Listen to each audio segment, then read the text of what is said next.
국민의힘 대선 후보 1차 경선 결과가 조금 전에 발표가 됐습니다. 가장 관심을 끄는 것이 누가 1등을 했느냐라는 것이겠죠. 윤석열 후보가 1위를 차지했습니다. 2위는 홍준표 후보입니다. 1위와 2위의 차이는 거의 나지 않는 것으로 알려지고 있습니다.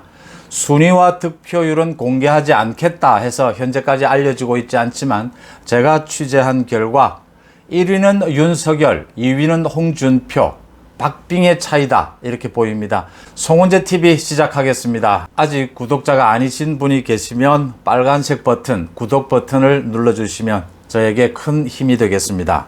그러니까 1차 경선은 국민 여론조사 80%, 당원 20%였습니다. 각각 국민 2,000명, 책임당원 2,000명 해서 조사를 했습니다. 그 결과를 이제 합산해서 발표를 했는데 2위가 1위를 추월을 하느냐, 홍준표 후보가 골든크로스를 이뤄내느냐 가장 큰 관심이었는데 윤석열 후보가 1위를 차지를 했습니다.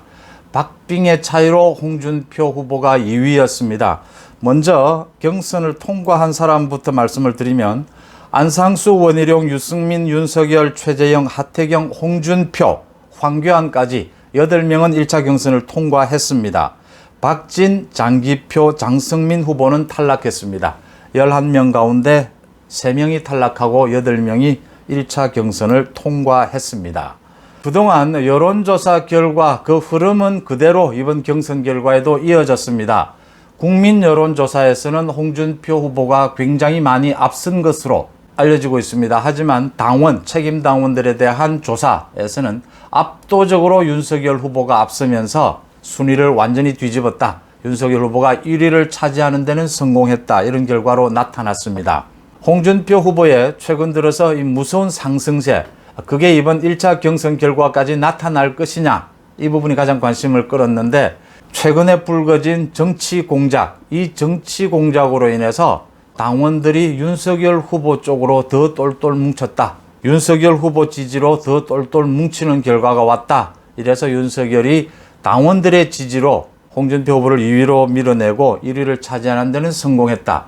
이제 앞으로 2차 경선, 다음 달 8일 있게 될 2차 경선에서는 국민 여론조사 70%, 당원 30%입니다. 마지막 3차, 최종 경선은 50대 50입니다. 이런 식으로 당원의 비중이 높아지기 때문에 계산상으로는 2차, 3차를 가면서 윤석열 후보와 홍준표 후보 1, 2위 간의 이 차이는 더 벌어질 것이다. 윤석열 후보가 조금 더 큰 차이로 1위를 달성하지 않겠느냐 이런 예상이지만 여기에는 변수가 있습니다. 맨 먼저 이제 내일부터 시작을 해서 다음 달 8일 2차 경선 발표를 할 때까지 6차례 토론회가 열립니다. 토론회가 열리면서 이제 본격적인 경선이 맞붙는 셈입니다. 이 토론회에 대한 평가가 어떻게 될 것인가? 홍준표 후보의 급등세, 그러니까 청년층의 지지가 몰리고 있고 역선택이라고 하죠. 호남을 비롯한 민주당 지지층의 이 지지, 이게 앞으로 어디까지 갈 것이냐, 이 한계는 도대체 어디까지 될 것이냐 라는 부분이 지금 변수고, 또 하나는 최재형 후보가 어제부터 이 캠프를 해체를 하고 나홀로 선거에 나섰는데 최재형 후보가 2차 경선 전에 사퇴를 하게 되면 가장 큰 변수로 이렇게 꼽히게 됩니다. 이런 세 가지 변수에 대해서 간략하게 살펴보면 토론회가 이제 본격적으로 열리게 되고 코로나로 인해서 접촉이 어려운 만큼 토론회가 그만큼 또 비중이 커졌습니다. 또 윤석열이나 최재형 후보 같은 경우에는 정치 신인이기 때문에 토론회를 통해서 처음으로 이제 선을 보이는 것이기 때문에 그만큼 중요해졌다 이렇게 보입니다.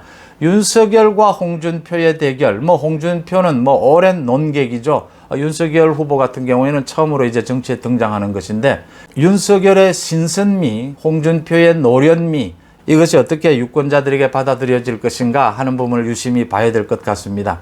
그 다음 홍준표의 이 급등세, 지지율 급등세가 어디까지 이어질 것이냐, 어떤 역선택이 보여줄 수 있는 영향은 이번 1차 경선에 거의 반영이 됐다, 이 정도다 이렇게 보입니다. 청년층을 비롯해서 영남 보수층의 지지가 홍준표로 얼마만큼 향할 것이냐, 이게 홍준표 후보의 앞으로의 상승세가 어디까지 갈 것이냐를 정할 것으로 보입니다. 그런데 최근 들어서 여권의 정치 공작, 선거 공작 이런 것들이 드러나면서 이 야권 보수층이 결집하는 그런 모습을 보이고 있다. 사실 지금 많은 분들이 그런 이야기를 합니다. 주변에 이렇게 아무리 둘러봐도 홍준표 후보를 지지하는 사람을 참 찾기가 힘든데 어떻게 해서 홍준표 후보가 저렇게 국민 여론조사 지지율이 높을 수 있느냐? 이런 이야기를 많이 합니다. 이제 젊은 층을 비롯해서 이 호남 뭐 이런 쪽에 지지율이 많으니까 그런 현상이 좀 빚어지는 부분인데 보수층이 이 여권의 정치 공작, 윤석열 후보가 그게 맞서고 있는 부분을 어떻게 보느냐, 얼마나 더 결집할 것이냐, 그런 부분들이 변수가 될 것으로 보입니다. 최재형 후보가 2차 경선 전에 만약에 후보를 사퇴한다면 윤석열 후보와 손을 잡고 정권 교체에 나서겠다, 정치 공작을 막는데 앞장서겠다 이렇게 한 만큼 윤석열 후보로 보수층의 지지가 더욱 결집하는 그런 계기가 될 것이다. 그것은 이제 윤석열 후보에게는 플러스 요인이다 이렇게 보입니다. 윤석열 후보와 홍준표의 대결 1차 경선에서는 홍준표가 앞지를 수도 있다. 골든크로스를 달성할 수도 있지 않겠느냐라는 그런 전망도 조심스럽게 나왔지만 결국 가장 중요한 것은 여권의 정치 공작, 모든 국민들의 관심이 집중되어 있었지 않습니까? 이 여권, 박지원 국정원장을 중심으로 한 이 정치 공작, 선거 개입 공작, 이 부분에 대해서 국민의힘 지지층, 많은 국민들이 이것은 용납을 할 수가 없다.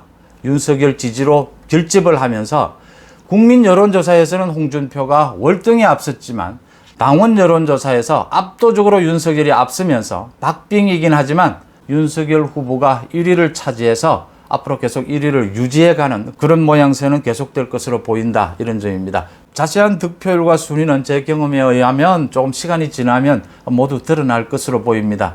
자세한 득표율 등이 나오게 되면 여러분 다시 찾아뵙겠습니다. 고맙습니다.